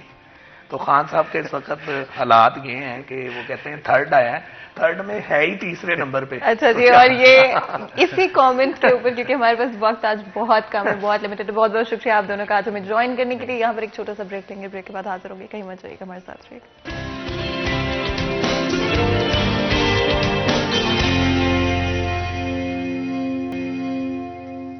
वेलकम बैक सीरियस 10 में एक दफ़ा फिर आपको खुशामदीद कहते हैं। ऑफ कोर्स आपको पता है वक्त है मेरे फेवरेट सेगमेंट यानी कि किचन के सेगमेंट का, एंड मैं ऑलरेडी किचन में आ चुकी हूँ। आपको पता है हमारे आजकल जो हैं हमें ज्वाइन कर रहे होते हैं किचन में बहुत ही अमेजिंग से शेफ़ जो कि आप लोगों के लिए ईजी टू मेक रेसिपीज़ रोज़ तैयार करते हैं। हमारे किचन के अंदर इंग्रेडिएंट्स भी अच्छे होते हैं और आसान इंग्रेडिएंट्स होते हैं जो कि हर घर में अवेलेबल होते हैं। अगर आप अभी सोच रहे थे कि लंच के लिए क्या बनाएं या डिनर के लिए क्या बनाएं, तो हमने सोचा आपका काम आसान कर देते हैं और आपके लिए मज़ेदार सी रेसिपी हमारे किचन में तैयार की जाएगी। मैं जल्दी से बता देती हूँ, आज हमारे साथ शेफ़ सरोश मौजूद हैं जो कि Grand Regent Hotel Sky Lounge से हमारे साथ यहाँ पर मौजूद हैं। एंड ऑफ कोर्स आपको पता है कि ग्रैंड रीजेंट होटल जो है वो चेनवन रोड के ऊपर मौजूद है। एंड साथ ही साथ शेफ आपको वेलकम करते हैं शो में। थैंक यू, बहुत बहुत शुक्रिया आज हमें ज्वाइन करने के लिए। और मुझे पता है आप ऑलमोस्ट लेट हो गए थे, लेकिन कोई बात नहीं, हमारी ऑडियंस जो है वो आपका इंतजार कर रही थी और हमने भी आपका इंतजार किया। और अब बता दें कि आज क्या बनाएंगे आप? जी सबसे पहले अस्सलाम वालेकुम और आपकी सारी टीम का थैंक यू कि आपने हमें दोबारा जो हाजिर किया। और आज के सेगमेंट में हमारे पास मोरक्कन फ़िश स्टेक होगी जो कि बहुत हेल्दी फूड भी है। और विंटर के सीज़न में फ़िश तो मोस्टली चलती है, हर बंदा लाइक करता है। जी बिल्कुल, तो आज हम आपके साथ इसकी प्रॉपर रेसिपी भी शेयर करेंगे और मज़े के खाने भी बनाएंगे। अच्छा जी, और बताएं जी क्या इंग्रेडिएंट्स होंगे इस डिश के अंदर? इस डिश के अंदर जो है हम सौते करेंगे उसको, ऑनियन को, उसके बाद रेड चिली डालेंगे, थोड़ा सा केचप का जो मिक्सर इसके अंदर शामिल करेंगे और चिकन पाउडर, चीनी और लेमन जूस के साथ उसके अरोमा का ज़रा थोड़ा सा और फेयर करेंगे। अच्छा, और ये कितना टाइम लगेगा इस डिश? ये विद इन कोई 15 या 20 मिनट्स में जो हम रेडी कर देंगे। अच्छा जी, 15-20 मिनट्स के अंदर? जी। अच्छा, और क्योंकि आप अभी बात कर रहे थे सॉस की, मेरा ख्याल है, तो ये सॉस किस तरह तैयार करेंगे? ये सॉस तैयार करेंगे ऑरेंज मतलब सॉस होगी ऑरेंज फ्लेवर में और बहुत ही इसका अरोमा जो है वो रिची अरोमा है। और जैसे जैसे फिर हम करते जाएंगे वैसे वैसे आपके साथ बातचीत भी चलेगी हमारी और आपको साथ अपनी रेसिपी भी शेयर करते जाएंगे। अच्छा जी, और ये आपने ऑयल जो है ये कौन सा आपने इस्तेमाल किया? गोल्डन का ऑयल यूज़ करेंगे। अच्छा। और जो कि ये हमारी हेल्थ के लिए भी बहुत अच्छा है और घरों में मोस्टली यूज़ भी हम भी यही घर में यूज़ करते हैं। अच्छा। तो हमारी रिकमेंड है कि आप भी जो है वो सब लोग यही यूज़ करें चले ताकि जी। हमारी सेहत के लिए बहुत जो है वो अच्छा है, बिल्कुल जी। और शेफ आप जो है ये डिश बनाना शुरू कर जी, दें। और बिल्कुल। उतनी देर में अपने ऑडियंस को ये भी बता चलूं कि गोल्डन कुकिंग ऑयल के हवाले से अगर बात करें तो बेहतरीन वेजिटेबल ऑयल है, अल्ट्रा रिफाइंड है, पाम, कॉटन सीड और साथ ही साथ सोयाबीन का इस्तेमाल किया जाता है इसके लिए। और आज भी हमारे किचन में जो खाना तैयार हो रहा है वो गोल्डन कुकिंग ऑयल के अंदर भी ही तैयार किया जा रहा है। अगर आप ऑप्शंस चाहते हैं तो आप गोल्डन कुकिंग ऑयल के बजाय गोल्डन वेजिटेबल घी का भी इस्तेमाल कर सकते हैं। That's absolutely up to you कि आप कौन सा वर्जन जो है वो पसंद करते हैं। आपको पता होगा कि प्रोसेसिंग के हवाले से अगर बात करते हैं तो वेजिटेबल घी जो है वो थोड़ा सा कम प्रोसेस्ड होता है और कुकिंग ऑयल थोड़ा सा ज़्यादा प्रोसेस्ड होता है। तो डिपेंडिंग ऑन कि आपकी अपनी क्या प्रायोरिटी है आप इसको इस्तेमाल कर सकते हैं। End of course golden cooking oil बनाने वालों को ये दावा है कि 100% ऑर्गेनिक इंग्रेडिएंट्स का इस्तेमाल करके इस तेल को तैयार किया जाता है। एंड गोल्डन कुकिंग ऑयल बनाने वालों को ये भी दावा है कि चाहे आपकी कोई ट्रेडिशनल डिश हो, आपको पता है कि लास्ट टाइम हमारे शो में सैटरडे को देसी डिशेस तैयार की गई थी। 2 डिशेस यहाँ पर तैयार हुई थी, वो भी गोल्डन कुकिंग ऑयल के अंदर ही बनाई गई थी। आज फिश स्टेक बनाई जाएगी और आपको पता है कि अगेन ये डिश जो है ये थोड़ी मॉडर्न डिश है और फ्यूजन डिश है बल्कि इनफैक्ट। तो इसको भी गोल्डन कुकिंग ऑयल के अंदर ही बनाया जाएगा। गोल्डन कुकिंग ऑयल बनाने वालों को ये दावा है कि 100% प्रिसीजन के साथ आपकी मॉडर्न डिश हो, मॉडर्न रेसिपी हो, ट्रेडिशनल रेसिपी हो, कोई भी रेसिपी जो है बड़े आराम से तैयार कर पाएंगे। फिर आप चाहे ट्रेडिशनल रेसिपी बना रहे हों और ट्रेडिशनल तरीके से बना रहे हों या फिर आप बेक कर रहे हों, एयर फ्रायर के अंदर बना रहे हों, गोल्डन कुकिंग ऑयल बनाने वालों को ये दावा है कि आपकी 100% प्रिसीजन के साथ डिश तैयार हो जाएगी। आपकी सेहत के लिए भी अच्छी होगी, इम्यूनिटी को भी बूस्ट करेगी और विटामिन एंड मिनरल्स जो आपकी बॉडी की रिक्वायरमेंट है उनको भी कंप्लीट कर पाएगी। एंड ऑफ कोर्स किसी भी इंग्रेडिएंट का जब इस्तेमाल करते हैं तो यही सबसे ज़्यादा प्रायोरिटी होनी चाहिए कि क्या वो आपकी सेहत के लिए अच्छा है। इसे अपने इंग्रेडिएंट्स को बड़े ध्यान से आप चूज़ किया करें। हमारी भी यही कोशिश रहती है कि हमारे किचन में जितने भी इंग्रेडिएंट्स का इस्तेमाल किया जाता है आपकी सेहत को नंबर 1 प्रायोरिटी रख के ही उनको चूज़ किया जाता है। और हमारी हमेशा कोशिश होती है कि आपके सामने ऐसी रेसिपीज़ लेकर आएँ, ऐसी डिशेज़ लेकर आएँ जो कि आप अपने डेली रूटीन के अंदर बड़े आराम से बना सकते हो। कई दफ़ा हम देखते हैं कि रेसिपीज़ कुछ इस तरह की होती है कि वो बड़ी मुश्किल और कॉम्प्लिकेटेड होती हैं जिस वजह से उसको खुद बनाना बड़ा मुश्किल हो जाता है। ऐसे इंग्रेडिएंट्स होते हैं जो कि आम तौर पे मार्केट से मिलना मुश्किल होता है, लेकिन हमारी डिशेस के अंदर, रेसिपीज़ के अंदर सिर्फ और सिर्फ वही इंग्रेडिएंट्स इस्तेमाल किए जाते हैं जो कि आप बड़े आराम से जाके मार्केट से खरीद सकते हैं, कहीं से भी आपको वो मिल जाएंगे ताकि आप एक्चुअल में उस डिश को अपने घर पे बना सकते हैं। आपको पता है हमेशा थोड़ा सा जायके का जो होता है वो अपनी मर्जी ज़रूर होती है उसमें। किसी को नमक ज़्यादा पसंद होता है, कुछ घरों के अंदर मिर्च नमक ज़्यादा इस्तेमाल होते हैं, कुछ के अंदर कम इस्तेमाल होते हैं, लेकिन at the end of the day हमेशा मसाले जो हैं थोड़े कम इस्तेमाल करने चाहिए। शेफ कहाँ पे वो पॉइंट आता है जहाँ पे मसाले जो हैं बहुत ज़्यादा हो जाते हैं? क्योंकि मैंने देखा बहुत ही ज़्यादा लोग जो कभी कभी इस्तेमाल कर देते हैं। हर बंदे की जो है वो अपनी एक रिक्वायरमेंट होती है। कुछ लोग जो नॉर्मल फूड यूज़ करते हैं, कुछ लोग बहुत ज़्यादा फूडी होते हैं जिनको स्पाइसी मतलब जो खाने का ज़्यादा उनको होता है। तो हमारी रिकमेंड यही है कि नॉर्मल फूड यूज़ करें और सेहतमंद ज़िंदगी जिए और लॉन्ग टाइम के लिए जो है वो आप अपनी ज़िंदगी शेफ चाय पीते हैं आप? जी बिल्कुल पीता हूँ। सुबह के टाइम के कितने जितने टाइम मिल जाए, जितने टाइम मिल जाए। अच्छा जी, अब ये चाय जो है मुझे लगता है ये चाहे कोई भी शख्स हो, अगर हम पाकिस्तान से बिलोंग करते हैं, फैसलाबाद से बिलोंग करते हैं, चाय के बगैर जो है वो हमारा गुजारा ही नहीं होता। अगर मैं डीएटी के हवाले से बात करूँ तो दुनिया के बेहतरीन बागात से चुनकर टी लीव्स लाए जाते हैं जिसकी वजह से पत्ती बहुत ही फाइन होती है। 3 चीज़ें हमेशा किसी भी चाय में आप देखकर बता सकते हैं चाय कितनी अच्छी है या अच्छी नहीं है, जो कि ऑफ कोर्स खुशबू है, टेस्ट है और उसका टेक्सचर है। और अगर हम डीएटी के हवाले से बात करते हैं, तीनों चीज़ों पर ही इंतहाई फोकस किया जाता है टू मेक श्योर जो एंड कंज्यूमर तक प्रोडक्ट पहुंच रहा है वो बहुत अच्छा। डीएटी बनाने वालों का ये भी दावा है कि उनकी कोई सैम्पलिंग टीम नहीं है, यानी कि जो भी प्रोडक्ट बनाया जाता है वो आपकी लिए जो है हमेशा वो खुद सैंपल करते हैं, उनकी कोई सैम्पलिंग टीम नहीं है और इसी वजह से शायद उनका हर प्रोडक्ट जो है वो हमेशा ही उम्दा होता है, बिकॉज वो दिल से बनाया जाता है, सिर्फ बिजनेस पॉइंट ऑफ व्यू से नहीं, सिर्फ कंज्यूमर पॉइंट ऑफ व्यू से नहीं, बल्कि एक्चुअली में आपको फैमिली की तरह समझकर डीएटी की तरफ से ये प्रोडक्ट्स जो है बनाए जाते हैं। डीएटी के हवाले से बात करें तो 2 क्वालिटीज़ मार्केट में अवेलेबल हैं, जो कि एक एक्सट्रीम क्वालिटी पैकिंग है ऑफ कोर्स जो कि येलो कलर की पैकिंग है, कम उसके अंदर पत्ती जो है, अगर अपन कम पत्ती वाली चाय पीना पसंद करते हैं तो बड़े आराम से आप डीएटी एक्सट्रीम क्वालिटी बना सकते हैं। और अगर आप थोड़ी तेज़ पत्ती वाली चाय पीना पसंद करते हो तो आप डीएटी दाने वाली घर में इस्तेमाल कर सकते हैं। एंड ऑफ कोर्स डीएटी बनाने वालों को ये दावा है आपकी सेहत के लिए अच्छा, आपकी इम्यूनिटी को बूस्ट करता है और आपकी जो भी सेहत की रिक्वायरमेंट्स हैं, डीएटी बनाने वालों को ये दावा है कि उन्होंने उस चीज़ को ख्याल में रख कर अपने हर प्रोडक्ट को तैयार किया है ताकि आप तक जो प्रोडक्ट पहुंच रहा है वो बहुत ही अच्छा हो, बहुत ही मज़ेदार हो। और चाय तो हम सबकी ज़रूरत है और घर में बनती है और चाय के साथ बड़ी यादें जुड़ी होती हैं।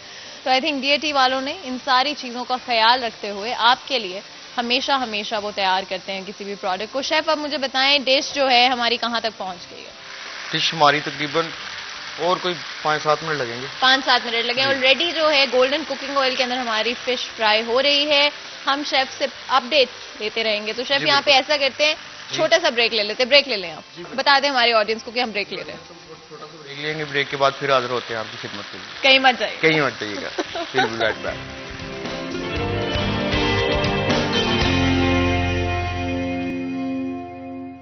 Welcome back. सीरिया 10 में एक दफ़ा फिर आपको खुशामदीद कहते हैं। ब्रेक में जाने से पहले आपको पता है हमारे किचन का सेगमेंट जारी था। आज हमारे किचन में फ़िश स्टेक तैयार की जा रही है, Moroccan fish steak to be exact. और ऑफ कोर्स मुझे ऑलरेडी भूख लगना शुरू हो गई है। हमारे शेफ जो हैं ज़ोरों शोरों से डिश को तैयार कर रहे हैं। ईजी रेसिपी है जो कि आप घर पर आराम से रहकर तैयार कर सकते हैं। रेसिपी को फॉलो करें अपने लंच के लिए या फिर आज डिनर के लिए इस रेसिपी को आप तैयार कर सकते हैं। ऑफ कोर्स फ़कीर हुसैन डॉगर साहब अब हमारे साथ मौजूद हैं, MPA हैं पाकिस्तान मुस्लिम लीग नून के। आपको वेलकम करते हैं शो के अंदर। बहुत बहुत शुक्रिया हमें ज्वाइन करने के लिए। मुझे पता है हम सबको भूख लगना शुरू हो गई है, लेकिन हम कोशिश करेंगे कि अपना फोकस जो है थोड़ा सा डिस्कशन के ऊपर लेकर आएं और थोड़ी सी जो है फैसलाबाद शहर के हवाले से भी बातचीत कर लें। आपको पता है पॉलिटिक्स फैसलाबाद शहर की ब्रेक में जाने से पहले जब हम हमारा आखिरी सेगमेंट चल रहा था तो उसमें भी हम पॉलिटिक्स के हवाले से बात कर रहे थे। लॉन्ग मार्च के बारे में हमने जिक्र किया, थोड़ी सी बात की, करंट गवर्नमेंट की परफॉर्मेंस के हवाले से भी बात की। मैं चाहूंगी अगर आप थोड़ा सा कॉमेंट करें करंट गवर्नमेंट के परफॉर्मेंस के ऊपर सबसे पहले। बिस्मिल्लाहिर्रहमानिर्रहीम।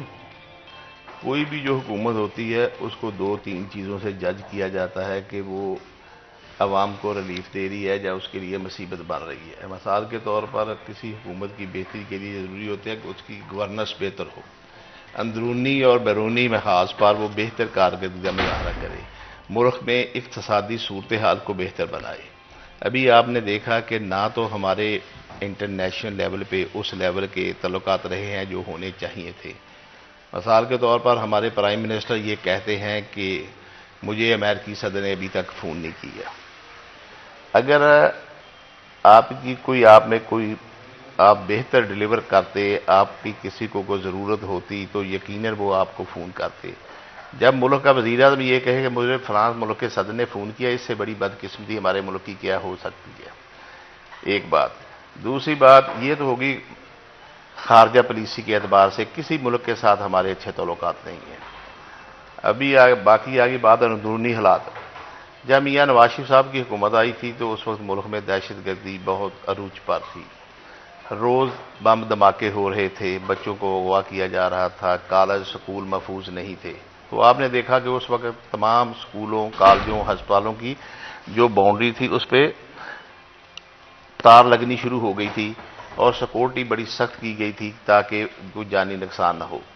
तो मियाँ नवाज शरीफ की काविशों की वजह से उन्होंने तमाम अदारों को एक प्लेटफार्म में इकट्ठा किया, तमाम सियासी जमातों को साथ मिलाया तो एक पॉलिसी बनाई और उस पर अमल किया, जिसकी वजह से जब हमारी हुकूमत ख़त्म हुई तो उस वक्त पाकिस्तान में ना कोई बम धमाका हो रहा था, ना दहशतगर्दी हो रही थी, मुल्क में सुकून था। ठीक है। और दूसरे लोड शेडिंग अरूज पर थी, 16-16 घंटे बिजली नहीं आती, वो मियाँ साहब ने ख़त्म की, दहशतगर्दी का खात्मा किया और मुल्क को इक़्तिसादी तौर पर बेहतर जगह पर ले गए। अब सूरत हाल ये है कि पिछले 4 दिन के अंदर अंदर 19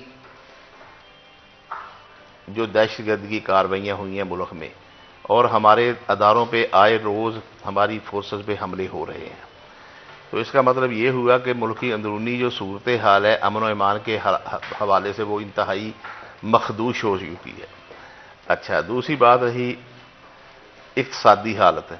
इक़्तिसादी हालत इस हद तक ख़राब हो गई है कि अभी हमें स्टेट बैंक को गिरवी रखा है। जब स्टेट बैंक की बिल्डिंग का इफ्तिताह किया था कायद-ए-आज़म मोहम्मद अली जिन्ना ने 1948 में, तो उन्होंने कहा था कि ये जो बैंक है ये पाकिस्तान की खुद मुख्तारी की अलामत होगा, ये बात थी। अब हमने अपनी खुद मुख्तारी माली जो है उसको गिरवी रख दिया है IMF के हाथ में। ये आज तक 74 साल दौर किसी हुकूमत ने बेशुमार हुकूमतों के दौर में IMF से लोन लिए गए, लेकिन किसी ने इतनी बड़ी शराइत उनकी नहीं मानी। तो इसका मतलब ये हुआ कि $1 अरब लेने के लिए हमने अपनी खुद मुख्तारी भी बेच दी। पहले हुक्मरान ये कहते थे कि हम कुछ कोल लेकर नहीं जाएंगे, अगर हम किसी से भीख मांगेंगे तो उससे पहले मैं अपनी मौत को तरजीह दूंगा। तो अब इनमें ना कोई गैरत है, ना कोई शर्म है, ना कोई हया है। अगर कोई थोड़ी बहुत भी होती तो ये सोचते कि इन्होंने क्या कहा क्या था। ये वही हुक्मरान है जो कहते थे कि बिजली का बिल ये बहुत ज़्यादा आ गया है डी चौक में, मैं इसको फाड़ रहा हूँ, मैं इतना ज़्यादा बिल क्यों जमा कराऊँ। अभी 3 महीने में तकरीबन 14-15 रुपये यूनिट बिजली का बढ़ा है। लोड शेडिंग भी शुरू है, बिजली भी और उसकी वजह क्या है, इन्होंने LNG के साथ बिजली बनानी थी, उसको खरीदना था, उसका सौदा नहीं किया। इसमें कौन सी साइंस है। और फर्नेस पे बिजली बना रहे हैं, अपने दोस्तों के कारखाने उनको अबलाइज कर रहे हैं, उसकी वजह से बिजली महंगी आ रही है। हर महीने आपको फ्यूल एडजस्टमेंट की मद में हज़ारों के हिसाब से आपके बिल में रकम आती है लग कर, जिसकी वजह से बिजली का बिल बहुत ज़्यादा आना शुरू हो गया है। तो इनकी ना कोई गवर्नेंस है, ना इनके पास कोई विजन है। जब इसलिए ना तो मुल्क को ये इक्तिसादी तौर पर बेहतर बना सके हैं, ना दाखिली तौर पर, ना खारजी तौर पर। अब बेहतर यही है कि इनसे छुटकारा हासिल किया जितनी भी जल्दी हो सके, तभी पाकिस्तान के अवाम को कोई सुख का सांस मिलेगा। ये हालात हैं इनके। अगर बल्दियाती इलेक्शंस के हवाले से बात करें, एक्सपेक्ट किया जा रहा है कि नेक्स्ट समर में, इस समर में, कमिंग समर में हमें देखने को मिलेगा, क्या इरादे हैं, क्या इरादे ये हैं कि उसको हाईजैक करने के लिए वज़ीर आज़म साहब परसों तशरीफ लाए थे लाहौर में, तो यही प्लान बनता रहा कि हमने किस तरह जीतना है। कहते हैं कि जो नौकरियां पड़ी हुई उसकी बंदर बांट कर दो, को अपने जैलों को दे दो, मेरिट को एक तरफ छोड़ो और इनको अबलाइज करो। जो लोग कहते हैं इनकी पार्टी की उनके काम करो और अपोजिशन को दबाओ। ये प्लान बन रहा है कि पंजाब में मुस्लिम लीग नून को किस तरह हमने हराना है और अपनी पार्टी को किस तरह जिताना है, ये इनका माटो है। इसके लिए ये रात दिन कोशिश कर रहे हैं। यहाँ तक बल्दियाती इलेक्शन का तल्लक है तो अभी तक तो जो इन्होंने जो मसवदा है वो असेंबली में पेश किया है, कानून पास नहीं हुआ। अभी तो ये नहीं इनका पता चलता कि इन्होंने किस तरीके से इलेक्शन करवाने हैं। रोज आए दिन पहले बिल को पास करते हैं, असेंबली में लेके आते हैं, 15-20 दिन के बाद इनको पता चलता है कि ये गलत हो गया, उसको दोबारा वापस लेते हैं, दोबारा फिर शुरू करते हैं। अभी ये फैसला नहीं हुआ कि इलेक्शन करवाने किस तरह है। यूनियन काउंसिल बेस पे कराने हैं, नेबरहुड पे कराने हैं, इन्होंने डायरेक्ट कराने हैं, इनडायरेक्ट कराने हैं। अभी तक तो ये खुद फैसला नहीं कर सके। जब फैसला कर लेंगे तो फिर पता चलेगा कि इलेक्शन हो रहे हैं। वैसे भी इलेक्शन जो करा रही है वो सुप्रीम कोर्ट के हुक्म पे हो रहे हैं, वरना ये तो कभी भी ना कराते। इन्होंने 2-3 साल हज़ारों को तोड़ के रखा है, इन्होंने कौन से इलेक्शन कराए हैं। अभी KPK में इन्होंने इलेक्शन कराए हैं, उसके बाद जब दूसरी सारी पार्टियां जीत गई हैं, जिन 4 डिवीज़न में इन्होंने कराए थे, तो उसके बाद उस पर तरमीम शुरू कर दी है करनी, ताकि उनको कोई इख्तियार ना दे सकें। ये इनका हाल है। असल में मसला ये है कि ये कहते कुछ और हैं, करते कुछ और हैं। ये फ्रॉड है, सिर्फ फ्रॉड, इसके अलावा कुछ नहीं है। झूठ, बस झूठ। अगर हम महंगाई की बात करें तो आपकी पार्टी की क्या स्ट्रैटेजी होगी अवाम के मसाइल हल करने के लिए? हमारी देखें, बात होने पहले तो बात यह है कि कहते हैं ना, कोई घर में जी को आ जाता है मुकद्दर वाला तो सारे रास्ते आसान हो जाते हैं।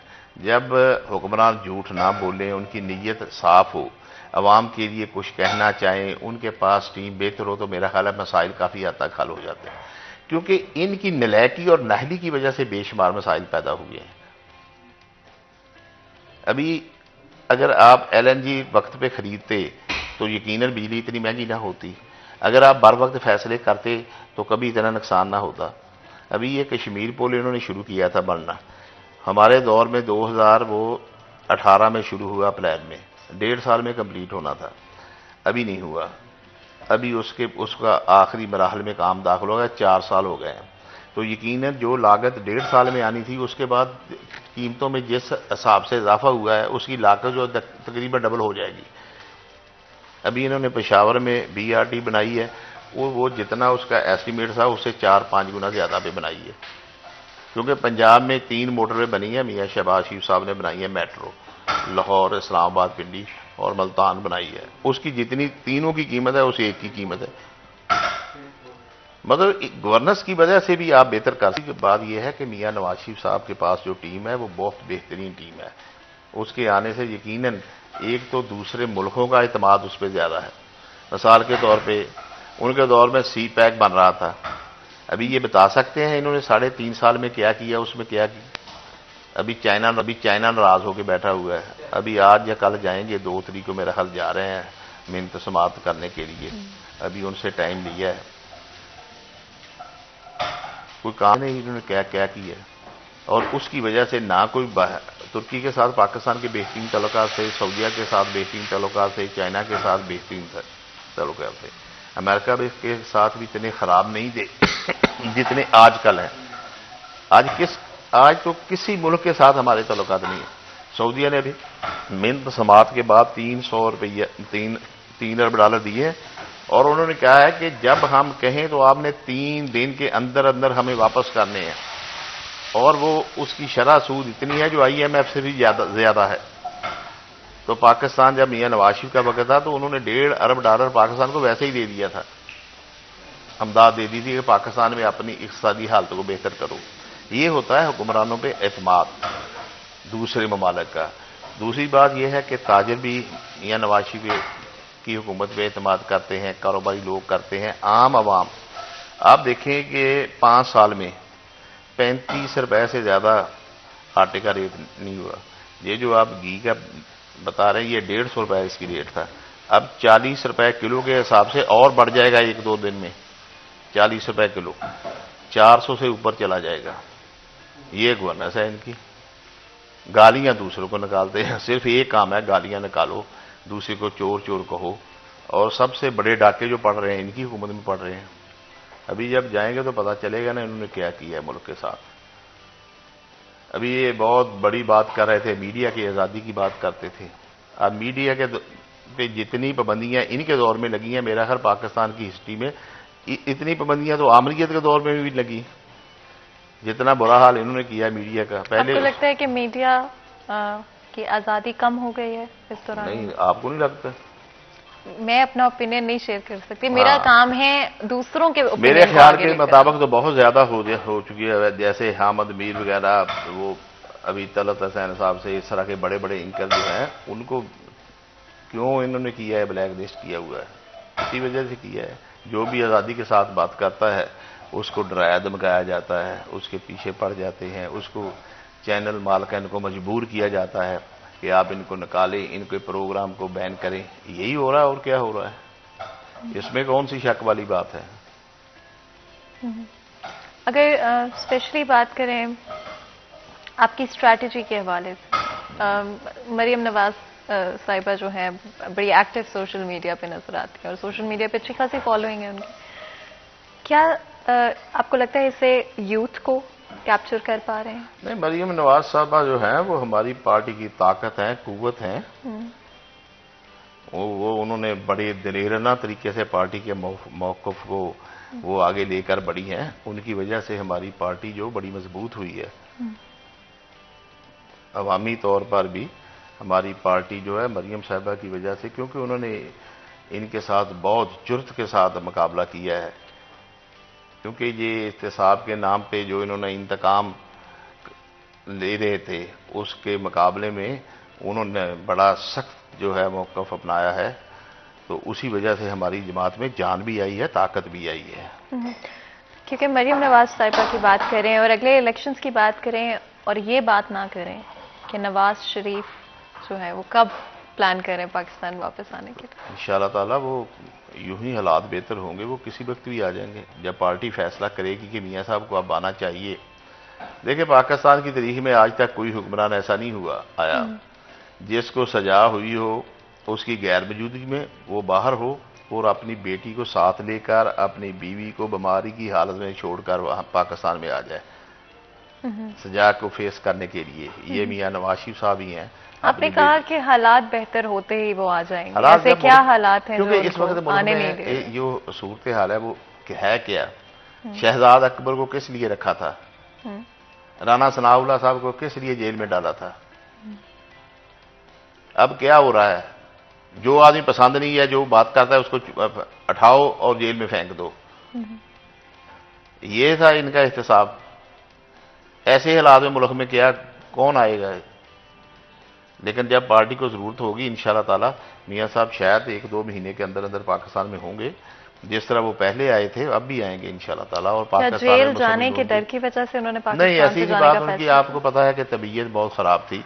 इमरान साहब ने एक बोर्ड बनाया था जिसमें उनके अपने डॉक्टर जो हैं फैसल सुल्तान साहब, जो आप आजकल भी हेल्थ को डील करते हैं, उनकी सरबराही में बनाया था। उन्होंने रिपोर्ट दी थी कि मियाँ साहब की हालत बहुत ख़राब है।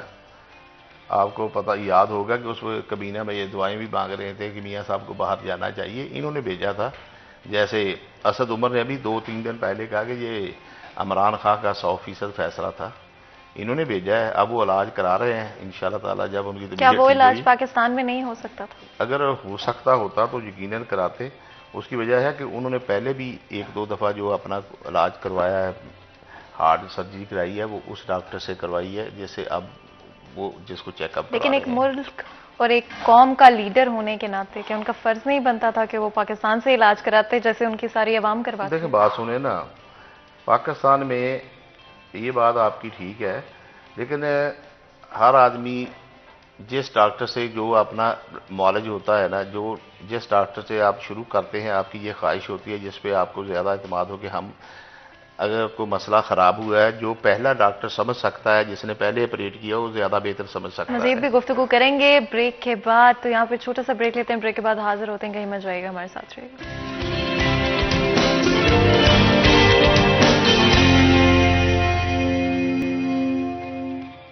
Welcome back. सीरिया चैन में एक दफ़ा फिर आपको खुशामदीद कहते हैं। ब्रेक में जाने से पहले बहुत ही खास मेहमान आज हमारे साथ मौजूद हैं जिनसे बात करें पॉलिटिक्स के हवाले से। लेकिन क्योंकि अब शो का वक्त जो है वो ख़त्म होने वाला है, तो भूख लग रही है, आई थिंक लंच टाइम भी होने वाला है, सबका ही दिल कर रहा है कि कुछ ना कुछ जो है वो खाने की तरफ ध्यान को लाया जाए। तो हमारे जो शेफ़ हैं बहुत ही मज़ेदार फ़िश स्टेक आज तैयार कर रहे थे। किचन में बात करते हैं, उनसे पूछते हैं कहाँ तक पहुँच गई हमारी डिश। शेफ़, कहाँ पर है हमारी डिश इस वक्त? जी रेडी है रेडी हो गई है जी। इतनी जल्दी कैसे रेडी हो गई? कितना टाइम लगा आपको टोटल? और जो हमारी ऑडियंस है उनको कोई टिप्स और ट्रिक्स हैं ताकि वो भी इतनी जल्दी से बना सकें डिश को? ये इसका जो टोटल प्रोसेस है वो विद इन 15 एंड 20 मिनट्स का जो प्रोसेस है। अच्छा, और मुझे थोड़ा सा जरा एक्सप्लेन कीजिएगा कि क्या रेसिपी फॉलो की आपने कुकिंग इंस्ट्रक्शंस के हवाले से? इसकी रेसिपी पे हमने जो है वो लेमन जूस, ठीक है, chicken powder, oregano and chilli sauce, ketchup और चिली पेस्ट, ठीक है, इन सबको वो मतलब एक लिमिटेड सी मकदार में रख के जो है हमने इसको कुक किया है। और आप जब भी आएँ हमारे रेस्टोरेंट में भी, स्काई लॉन्च में, ग्रैंड रीजेंट में, जब भी आएँ आपको सेम टेस्ट मिलेगा, सेम फ्लेवर मिलेगा। एंड ऑफ कोर्स शेफ, एक दफ़ा ये जो डिश है इसका नाम भी आप अगर बता दें। हमारी जो आज की जो सिग्नेचर डिश है वो फिश मोरक्कन स्टेक है। Fish steak with Moroccan sauce. और शेफ, आपने मैरिनेट किया था फिश को पहले से? जी बिल्कुल, मैरिनेट किया था। तो उसमें आपने क्या चीज़ें इस्तेमाल की? उसकी मैरिनेट में हम जो ऑयल का थोड़ा सा वो डालेंगे एक मिकदार में, ठीक है, उसके बाद रेड चिली, ओरिगैनो और ग्रीन हर्ब्स, धनिया और पुदीना उसको चॉप करके डालेंगे। तो इन सबको वो मिक्स करके फिर हम इसको जो फिश को मैरिनेट करेंगे। बिल्कुल जी। और बहुत भूख लग रही है शेफ, इसलिए आप अगर प्लेटिंग भी स्टार्ट कर दें, एक दफ़ा डिश जो है कम्प्लीटली प्रिपेयर हो जाती है उसके बाद, क्योंकि मुझे तो बहुत भूख लग रही है। और हमारे कैमरा के पीछे आप लोग देख नहीं सकते, लेकिन बैक स्टेज जो है ऑलरेडी बहुत सारे लोग जो हैं वो प्लेट्स लेकर तैयार हो गए हैं। तो बहुत ही मज़ेदार सी रेसिपी अगर आप लोग अपने लंच के लिए या डिनर के लिए बनाना चाहते हैं तो बड़े आराम से बना रहे हैं। ऐसे चेहरे भी आज मुझे नजर आ रहे हैं जो मैंने ऑफिस में महीनों से नहीं देखे हैं या स्टूडियो में महीनों से नहीं देखे, लेकिन आज मुझे वो नजर आ रहे हैं ऑलरेडी। खैर, हम अपने गेस्ट की तरफ वापस आते हैं। जितनी देर हमारी डिश जो है वो तैयार हो रही है, हम अपने गेस्ट से बात कर लेते हैं। आपकी अपनी जो है पर्सनल फेवरेट डिश क्या है? क्या खाना पसंद करते हैं सबसे ज्यादा? मैं हर चीज खा लेता हूँ। क्या? कभी इतना जो भी घर में पकता है खा लेते हैं। ज्यादा मटन कोरमा, मतलब आप पिकी नहीं है अपने खाने? मटन कोरमा ज्यादा पसंद। अच्छा, और किसके हाथ का मटन कोरमा? कौन बनाता है? घर ही बनाते हैं। वाइफ बनाती है? हाँ, भाई बनाती है, बेटियां बनाती है, अच्छा, बहू बना लेती है। अच्छा। सबसे फेवरेट किसकी लगती है? बेटी की बनी हुई, नहीं, बहू की बनी? ये ना आप मैंने वापस घर ही जाना है। वापस जाना है तो ये ना करें, इससे किसी की हौसला शिकनी होगी, किसी की हौसला अफजाई होगी, ये अच्छा नहीं है। अच्छा, और मीठे में क्या खाना पसंद करते हैं? मीठे में खीर ज्यादा पसंद है मुझे। खीर ज्यादा हाँ, पसंद है? खीर ज्यादा पसंद है। अच्छा। और चावलों की। चावलों की। अच्छा जी। और अगर आपके अपने बचपन की बात करें, जब आप यूनिवर्सिटी में थे, कॉलेज में थे, पता था पॉलिटिक्स की तरफ आएंगे? हाँ, इंशाअल्लाह शौक शुरू से था। शुरू से था? जब कॉलेज में पढ़ते थे तो उस वक्त से शौक था कि सियासत में आएंगे और बड़ी सियासत करेंगे। अच्छा। तो अल्लाह ताला ने मौका दिया है और अल्लाह ताला ने कामयाबी भी दी है। तो इंशाअल्लाह ताला अभी जितनी वक्त है कोशिश करेंगे कि इसको इम्प्रूव करें, ज़्यादा बेहतर करें। अच्छा, अपनी जिंदगी का कोई बचपन का यादगार किस्सा सुनाए, अगर कोई यादगार वाकया, शरारत की हो, नहीं, डांट शरारत पड़ी शुरू हो? से नहीं की। कभी शरारत नहीं? जिम्मेदारियों को एहसास शुरू से रहा है। अच्छा। हाँ, कभी मौका नहीं मिला। अच्छा। क्योंकि वाला साहब फौत हो गए, मैं फर्स्ट ईयर में था जब वाला साहब फौत हो गए, तो उसके अल्लाह बाद उनको साफ जन्नत साफ है नसीब कि घर की जिम्मेदारियां कोई इतनी ज्यादा थी कि इस तरह का मौका नहीं मिला।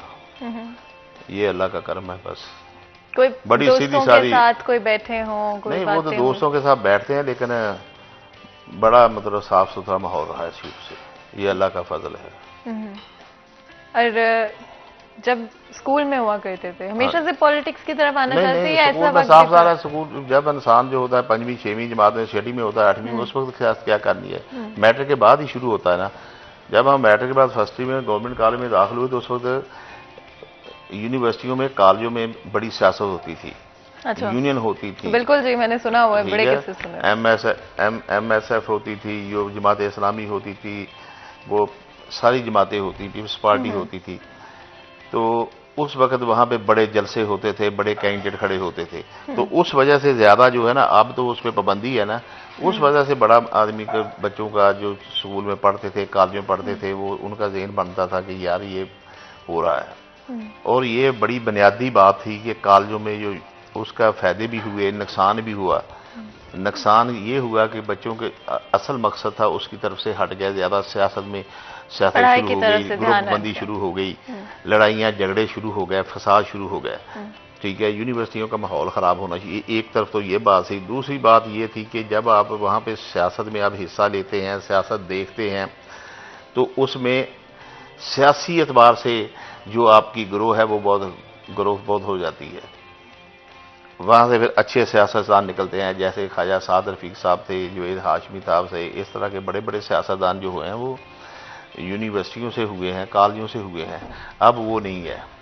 वो एक ट्रेनिंग सेंटर था, वहाँ से आदमी सीखता था। उसके अच्छे पहलू भी थे, बुरे पहलू भी थे, लेकिन आज वो नहीं है। अच्छा है कि नहीं है? नहीं, इसको बेहतर किया जा सकता था। सियासत भी रहनी चाहिए थी, उस पर कोई उसको किसी दायरा कार में लाकर बेहतर किया जा सकता था, लेकिन वो एक नर्सरी थी सियासत की, तो अब वो ख़त्म हो गई है। तो अब तो देखें ना, इसी वजह से आजकल हो क्या रहा है, जिसका बाप सियासत कर रहा है उसका बेटा सियासत कर रहा है, इस तरह का चल रहा है ना काम। अगर वो कॉलेजें यूनिवर्सिटियाँ बहाल होती तो फिर नई क़यादत भी आती, आम आदमी भी सियासत में आ जाता था, जिसमें को ज़रा थोड़ी सी जो आदमी अपने आप में काबिलियत दिखाता था, लीडरशिप जो है, जो उसमें जो ज़्यादा उभर कर आता था, वो साफ साफ है। कॉलेजों यूनिवर्सिटियों में जो स्टूडेंट बड़े लीडर बनते थे, उनको जमातें भी फिर अपने साथ लाती थी। उनकी ताकत को देखते हुए, उनकी ज़रूरत, उनके समझ को देखते हुए फिर जमातों में बड़े बड़े लियाकत बलोच देख लें, हाफिज सुलेमान भट्ट देख लें, ये सारे लोग जितने भी सियासत में आए, ये सारे यहाँ से आए, यूनिवर्सिटियों कॉलेजों से आए ना। कोई एक ऐसी एडवाइस, नसीहत जिसने आपको जिंदगी में कई जगहों पे मदद की हो? देखें, आप साबित कदमी के साथ किसी जगह भी खड़े रहें, साबित कदमी के साथ आपकी नीयत साफ हो तो अल्लाह ताला आपकी मदद करता है। कामयाबी जो होती है, कामरानी है, आपके कदम चूमती है। जैसे कायदे-आज़म ने कहा, काम काम बस काम। आप मेहनत करें तो मेरा ख्याल है कोई चीज़ ऐसी नहीं जो दुनिया में आप हासिल ना कर सके, लेकिन आपकी नीयत साफ हो, उसके मुताबिक आप अपने आप को ताकत से आगे बढ़ाएं, तो मेरा ख्याल है कोई रुकावट नहीं आती कि आप मकसद हासिल कर सकते हैं। यानी कि इंटेंशन अगर आपकी सही हो तो हर काम आसान हो सकता है। नहीं, ये चीज़ें तो बुनियादी होती हैं ना ज़िंदगी में। आप किस फील्ड में आपने जाना है, पहले आप अपने रास्ते को मुतय्यन करेंगे तो फिर ही आप आगे बढ़ सकते हैं। जब तक आप अपने रास्ते को मुतय्यन नहीं करते उस वक्त तक आप आगे कैसे पहली बात तो ये होती है कि इंतखाब करें आपने करना क्या है, फिर उस पर दिल लगाकर मेहनत करें, तो मेरा ख्याल है कोई चीज़ ऐसी नहीं है जो आप नहीं हासिल कर सकते। यानी कि मेहनत क्या आपकी जिंदगी में हमेशा आपका यही मोटो रहा? नहीं, मेरे वाला साहब को सियासतदान नहीं थे। मैंने आपको बताया कि मैं फर्स्ट पे था, फौत हो गए। देखिए, मैं 3 दफा कारपोरेशन का मेंबर बना हूं, ठीक है। दूसरी दफा अल्लाह ताला ने मुझे एमपी बनाया है। जो मेरी कोई सियासी बैकग्राउंड तो नहीं थी, ये पार्टी की मेहरबानी है। मैं आज तक एक जमात में रहा हूं, पार्टी ने हमेशा मुझे इज्जत दी है, मुझे टिकट दिया है। आगे मैंने मेहनत की है, मेरे दोस्तों ने मेरे साथ मिलकर मेहनत की है, तो अल्लाह ताला की याद ने मुझे कामयाबियां दी हैं। बिल्कुल जी। और मैं शेफ सरोश जो कि आज हमारे साथ Grand Regent Hotel Sky Lounge से मौजूद हैं, और एक दफ़ा मैं बता दूं स्काई लाउंज चनवन रोड के ऊपर मौजूद है। तो शेफ सरोश, अगर आप सर्व कर दें हमारा खाना ताकि हमारी ऑडियंस जो है देख सके, और क्योंकि मुझे तो ऑलरेडी बहुत भूख लग रही है, तो आखिरी कुछ मिनटों के अंदर हमारा जो फोकस होता है वो एक्चुअल में खाने पर ही होता है, बट हम कोशिश करते हैं कि अपने आप को डिस्ट्रैक्टेड रखें और थोड़ा सा जो इंतज़ार है वो थोड़ा और इंतज़ार कर ले। तो ये chef Sarosh Grand Regent hotel Chanwan road से हमारे सामने जो है वो डिश प्रेजेंट कर रहे हैं, और आप लोगों को बताया था मोरक्कन फिश स्टेक जो है आज हमारे किचन में बनाई गई है। इंग्रेडिएंट्स भी बड़ी डिटेल में हमारे शेफ ने हमें बताए हैं। सॉस भी उसके साथ सर्व की गई है, ऑलरेडी मैरिनेट किया गया था फिश को, जिसके बाद ऊपर सॉस जो है वो भी ऐड की गई है। साथ थोड़े से वेजिटेबल्स भी मुझे नजर आ रहे हैं। शेफ, ये ग्रिल्ड वेजिटेबल्स हैं या फिर ये सॉटे किए हुए हैं? इसको सौते किया हुआ है। और आपने कोई इसके अंदर स्पाइसेस भी ऐड किए? जी, इसको बटर को सौते थोड़ा सा करके इसमें गार्लिक और उसके बाद थोड़ा सा सॉल्ट एंड वाइट पेपर। अच्छा, मतलब बिल्कुल स्लाइटली जो है सॉटे करने से पहले चीज़ें जो है ऊपर डाली गई, मसाले थोड़े से, ताकि मज़े का टेस्ट जो है वो हो जाए। बहुत बहुत शुक्रिया शेफ आपका। Chef Sarosh Grand Regent hotel Chanwan road से हमारे साथ मौजूद थे, और साथ ही साथ हमारे गेस्ट फ़कीर हुसैन डोगर साहब, आपका भी बहुत बहुत शुक्रिया अपनी ज़िंदगी के किस्से हमारे साथ शेयर करने के लिए। और आपने ये नहीं बताया कि वाइफ अच्छा बनाती हैं, बेटी अच्छा ज़्यादा बनाती हैं या बहू अच्छा बनाती हैं, तो उन्होंने कह दिया जी तीनों ही बहुत अच्छा बनाती है। एक दफ़ा फिर बहुत बहुत शुक्रिया। यहाँ पर आज के शो का वक्त ख़त्म होता है, मुझे इजाज़त दें, अपना बहुत बहुत ख्याल रखें, अल्लाह हाफिज़।